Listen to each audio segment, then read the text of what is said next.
Why would you demand proof of the Christian worldview and simultaneously claim that you don't have to provide proof for your own worldview?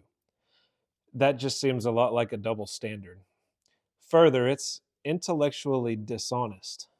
It's a concession because you can't prove your own worldview, but you continue to believe what you believe, even though you can't prove it, while demanding others prove their worldviews.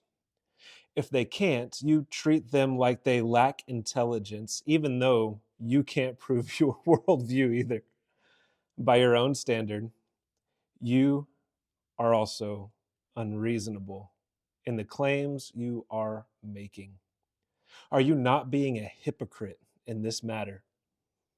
People throw around this phrase, burden of proof, like it's supposed to scare people into converting from their worldview.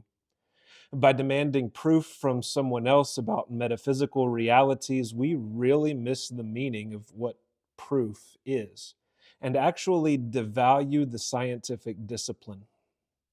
In order for any hypothesis to be proven, it must be observable, demonstrable, and repeatable in a controlled experiment. To ask for proof about metaphysical realities is naive and intellectually dishonest. You cannot observe the metaphysical reality you believe is there. Neither can anyone else. You also cannot observe to see if a metaphysical reality exists at all. That's just as true for atheists as it is for theists.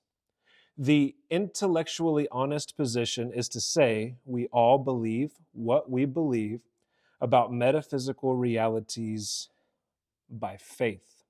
And we want our faith to be reasonable, not blind, but it is still faith. Your belief about metaphysical reality is faith because you cannot prove it empirically.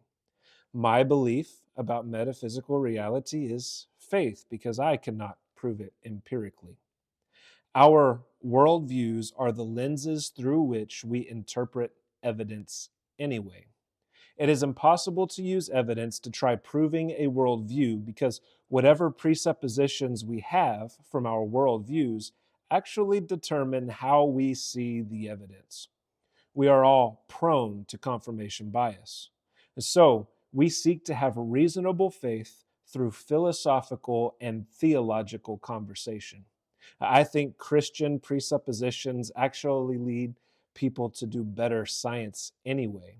We can have that conversation if you want. Honestly, your position that God doesn't exist requires much more faith than my position that God does. I don't really think something can come from nothing. I've never observed non life suddenly becoming life.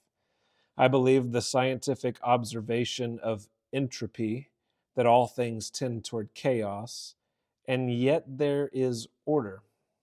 I believe that when natural selection is observed, things become less diverse, not more, while only artificial selection is shown to actually lead to greater diversity.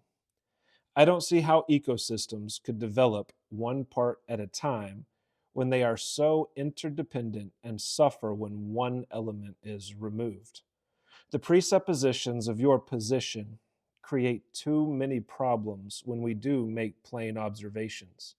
And feel free to answer any of these problems you can, but I couldn't answer them before I became a Christian.